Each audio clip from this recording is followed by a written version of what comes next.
Meu nome é Weber Risse, sou professor de odontologia na Universidade Unesp de Araraquara e ali eu pesquiso resinas impressas já há 5 anos. O que a gente pode falar sobre resinas impressas? Eu anotei um título aqui e alguns tópicos que me perguntaram.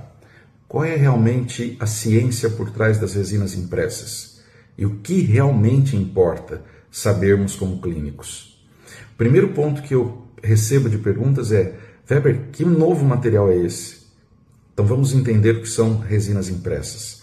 São resinas compostas, iguais às que você usa na sua prática clínica. Matriz orgânica, matriz inorgânica, silano, alguns modificadores, fotoiniciadores. É muito importante que você saiba que não tem novidade aqui. É o mesmo material, em composição química, o mesmo. Os mesmos insumos, os mesmos. Você tem matrizes formadas por bis-GMA, UDMA, TEG-DMA, os mesmos que existem em resinas compostas e que foram descobertos, por exemplo, o bis-GMA, na década de 60. Também nós temos partículas de carga. Poxa, mas quais são essas partículas? As mesmas que você encontra por aí em resinas já há 40, 50 anos. Pode ser zircônia, pode ser vidro de bário, pode ser sílica.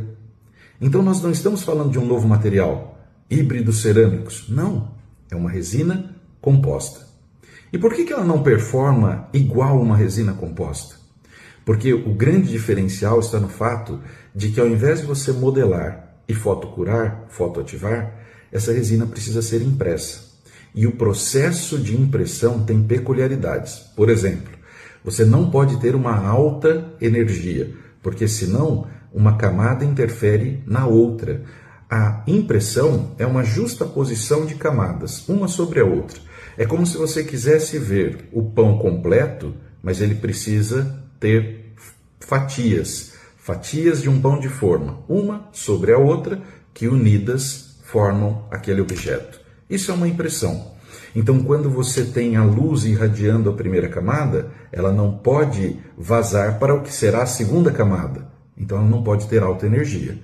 Esses materiais são curados numa impressora com baixa energia. Outro ponto, a luz que tem ali é um fotopolimerizador, através de um LCD. Mas esta luz ela tem características UV.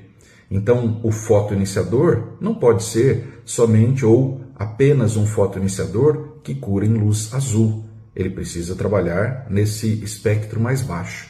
Isso também é um outro ponto importante. Para entender essa constituição, me perguntaram aqui, Weber, carga, porcentagem, isso é importante, não é? Não sei se talvez seja o ponto mais importante, mas, de fato, saber sobre carga é muito importante. E dentro do cenário das propriedades mecânicas, a carga é o principal artista. Por quê? Porque é a carga que confere resistências como resistência à fratura, tenacidade e resistência abrasiva ou ao desgaste. Tanto é verdade, e eu posso afirmar isso, porque você sabe que há décadas resinas compostas são classificadas pelas cargas e não pela matriz orgânica. A matriz orgânica tem papel? Tem. Papel importante? Sim.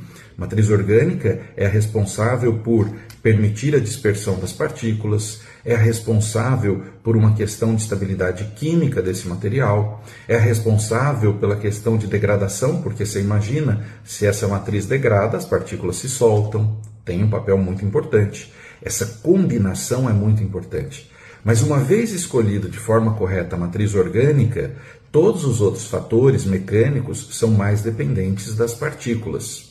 E partículas, você já conhece as classificações, lembra? Vamos revisar comigo. Você tem macropartículas, micropartículas, nanopartículas. Essas são as resinas de uma modalidade de partícula apenas. Mas se eu misturar as partículas, eu crio as híbridas. Se eu misturar uma partícula média com uma partícula micro, eu tenho microhíbrida. Se eu nessa mistura colocar um pouco de partícula nano, eu tenho a nanohíbrida. Essa é uma diferença tremenda porque você sabe que micropartículas ou nanopartículas não são usadas em área de alto estresse funcional. Você não faria isso no seu consultório, reconstruindo bordas, grandes reabilitações com resinas nano pura ou micro pura. Você sabe que fratura. Então você optaria pelas híbridas. O grande detalhe é que nem todo fabricante de resinas impressas trabalha com materiais híbridos. Deixa eu tentar explicar como a gente explica no nosso curso aqui de resinas compostas e odontologia digital. Imagine que aqui eu tenho partículas micro.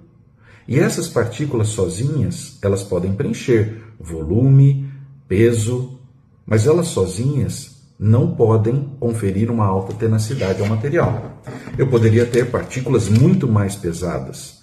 Percebe que ela deixa mais lacunas, espaços entre as partículas, mas ela tem mais peso.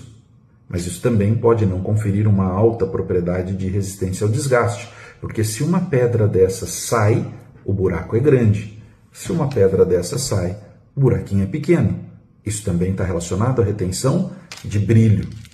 Agora, eu posso, através de ciência de materiais, misturar partículas. E aí você tem os híbridos, onde você vai extrair resistência à fratura de uma das partículas e vai extrair resistência ao desgaste e manutenção de brilho a partir de outras partículas. Isso são materiais híbridos. Nanohíbridos. Estes vão conferir maior resistência à sua resina. Claro que eu posso falar em percentual, mas só para você ter uma ideia, uma resina composta de altíssima resistência para ser usada em boca tem aproximadamente 75 a 80% de carga em peso, o que corresponde aproximadamente a 60 a 65% de carga em volume.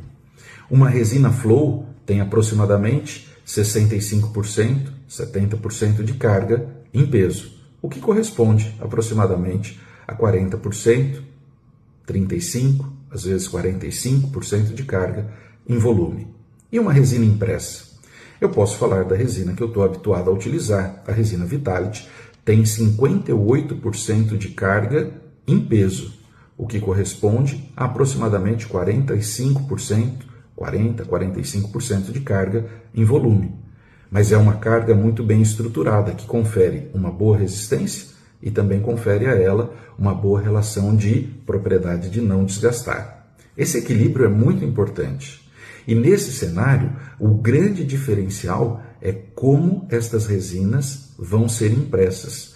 Porque se eu mexo nos monômeros e na quantidade de carga, elas vão se tornando cada vez mais viscosas. E isso pode prejudicar o processo de impressão. É aqui que está o gargalo do equilíbrio de grandes empresas que já têm know-how de 5, 7, 10 anos para produzirem essas resinas, ou empresas que estão começando com essa tecnologia.